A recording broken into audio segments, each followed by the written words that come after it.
ഒരുപാട് സമ്മേളനം റിപ്പോർട്ട് ചെയ്ത ആളായിരിക്കും. നമുക്കറിയാം കുറേ കാലങ്ങളായിട്ട് ഇന്ത്യ വിഷൻ കാലം മുതൽ CPM-ൻ്റെ ആ ഒരു വിഭാഗീയത ഒക്കെ വലിയ രീതിയിൽ ചർച്ചയായ കാലത്തിടക്കം. അപ്പോൾ പക്ഷേ അത് വെച്ച് നോക്കുവാണെങ്കിൽ ഈ സമ്മേളനം ഒരു സമാധാനപരമായ സമ്മേളനമാണെന്ന് പറയാൻ കഴിയുമെന്ന് തോന്നുന്നു അല്ലേ? തീർച്ചയായിട്ടും അത് നമ്മൾ കണ്ടുള്ള മുമ്പ് റിപ്പോർട്ട് ചെയ്തിട്ടുള്ള പല സമ്മേളനങ്ങൾ CPM സമ്മേളനങ്ങൾ വെച്ച് നോക്കുകയാണെങ്കിൽ വളരെ പ്രത്യേകിച്ച് പ്രശ്നങ്ങളൊന്നുമില്ലാത്ത പത്രങ്ങളൊക്കെ എന്ന് പരിശോധിച്ചാൽ നമുക്കറിയാം, അല്ലെങ്കിൽ നമ്മുടെ അടക്കമുള്ള ചാനലുകൾ പരിശോധിച്ചാൽ അറിയാം. അതായത് സമ്മേളനം തുടങ്ങുന്നു എന്നാണ് പ്രധാനപ്പെട്ട വാർത്ത. പിന്നെ ചെറിയ മഹേഷ് ഇപ്പോൾ പറഞ്ഞ പോലെ ചെറിയ ചില ആശയ ചർച്ചകളൊക്കെ ഉണ്ട്. പക്ഷേ മുമ്പ് CPM-ൻ്റെ സംസ്ഥാന സമ്മേളനം എന്ന് വെച്ചാൽ അങ്ങനെ ആയിരുന്നില്ല. ഇപ്പോൾ 2005 മലപ്പുറം സമ്മേളനം, ഞാൻ ഇന്ത്യ വിഷനിൽ തുടങ്ങിയ കാലത്താണ്. 2005 മലപ്പുറം സമ്മേളനമാണ് CPM-ൻ്റെ കേരളത്തിലെ മുഴുവൻ ചരിത്രത്തിലെ ഏറ്റവും പ്രധാനപ്പെട്ട സമ്മേളനങ്ങളിലൊന്നായിട്ട് മാധ്യമപ്രവർത്തകരും CPM തന്നെയും പരിഗണിക്കുന്നത്. കാരണം വിഭാഗീയത അതിൻ്റെ ഏറ്റവും പ്രധാനപ്പെട്ട ഒരു വിശ്വരൂപം കാണിച്ചൊരു സമ്മേളനമായിരുന്നു അത്. പിണറായിയും VS അച്യുതാനന്ദൻ രണ്ട് ഭാഗത്തായി നിന്നിട്ട് ഉണ്ടായിരുന്ന വലിയ വിഭാഗീയത മാത്രമല്ല, അത് പൊതുസമൂഹത്തിൻ്റെ ആകെ, കേരളത്തിൻ്റെ പൊതുസമൂഹത്തിൻ്റെ ആകെ ഒരു പ്രശ്നമായി മാറിയിരുന്നു. കേരളത്തിലെ മുഴുവൻ ആളുകളും എന്ന് വെച്ചാൽ CPM-കാർ മാത്രമല്ല, കോൺഗ്രസും BJP-കാരും പോലും പിണറായി പക്ഷത്തും VS പക്ഷത്തും എന്ന് മാറി നിന്നിരുന്ന എന്ന് പറയാവുന്ന തരത്തിലുള്ളൊരു സമ്മേളനമായിരുന്നു. MN വിജയൻ എന്ന് പറയുന്ന അക്കാലത്തുണ്ടായിരുന്ന കേരളത്തിലെ ഏറ്റവും പ്രധാനപ്പെട്ട പൊതുബുദ്ധിജീവി പ്രകടമായിട്ടൊരു നിലപാട് പിടിക്കുക. മാധ്യമങ്ങളെല്ലാം തന്നെ എന്ന് വെച്ചാൽ CPM മാത്രമാണ് അക്കാലങ്ങളിലെ മാധ്യമങ്ങളുടെ വാർത്ത. കോൺഗ്രസും BJP-യും ഒക്കെ രാഷ്ട്രീയ പാർട്ടികളായിട്ട് വളരെ ശക്തമായിട്ട് നിൽക്കുമ്പോൾ തന്നെ മറ്റു രാഷ്ട്രീയ പ്രശ്നങ്ങളൊക്കെ ഉള്ളപ്പോൾ തന്നെ CPM-ൻ്റെ സംസ്ഥാന സമ്മേളനം അതിലേക്കുള്ള യാത്രകളായിരുന്നു അന്നത്തെ ഏറ്റവും പ്രധാനപ്പെട്ട കാര്യം. പിന്നീടുണ്ടായ കാര്യങ്ങളൊക്കെ നമുക്ക് ചരിത്രമാണ്.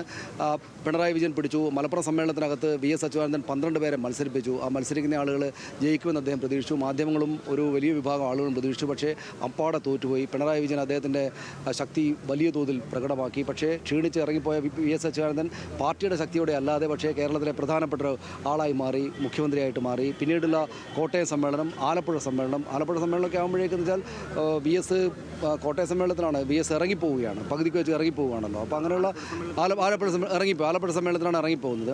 ഇപ്പോൾ VS അച്യുതാനന്ദൻ ജീവിച്ചിരിപ്പുണ്ട്.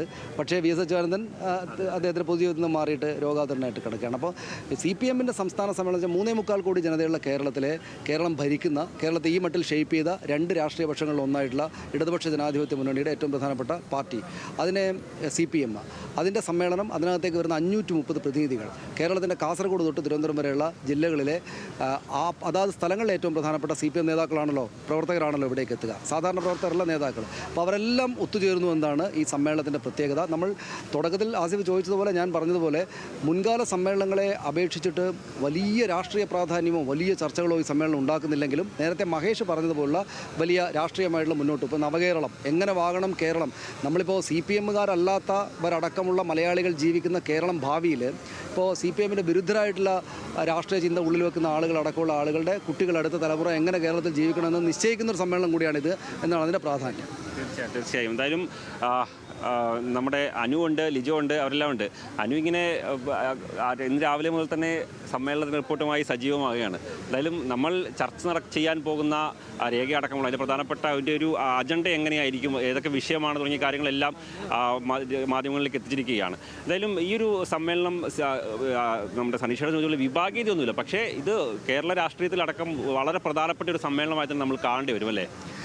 ആസിഫ്, നമ്മൾ ഈ കഴിഞ്ഞ എറണാകുളം സമ്മേളനം മുതലാണ് ഈ പറയുന്ന ഒരു പുതുരേഖ, നവകേരളത്തിനായ ഒരു രേഖ എന്ന് പറയുന്ന സംവിധാനം പാർട്ടി, അതായത് പ്രവർത്തന റിപ്പോർട്ടും രാഷ്ട്രീയ റിപ്പോർട്ടിനും അപ്പുറത്തേക്ക് കേരളം എങ്ങനെയായിരിക്കണം എന്ന് ചർച്ച ചെയ്യുന്ന ഒരു വികസന രേഖ പാർട്ടി അത് കഴിഞ്ഞ തവണയും മുഖ്യമന്ത്രി പിണറായി വിജയനാണ് അവതരിപ്പിച്ചത്. ഇത്തവണയും മുഖ്യമന്ത്രി പിണറായി വിജയൻ അവതരിപ്പിക്കുന്നു. അതായത് നമ്മൾ പാർട്ടിയുടെ പ്രത്യയശാസ്ത്ര തർക്ക വിതർക്കങ്ങൾ എന്നതിനൊക്കെ അപ്പുറത്തേക്ക് കേരളത്തിൻ്റെ ഒരു വികസനം ചർച്ചയാക്കുന്ന അങ്ങനെ ഒരു പൊളിറ്റിക്കൽ അജണ്ട കൊണ്ടുവരുന്നു എന്നുള്ളതാണ് ഈ സമ്മേളനത്തിലെ ഏറ്റവും പ്രധാനപ്പെട്ട കാര്യം.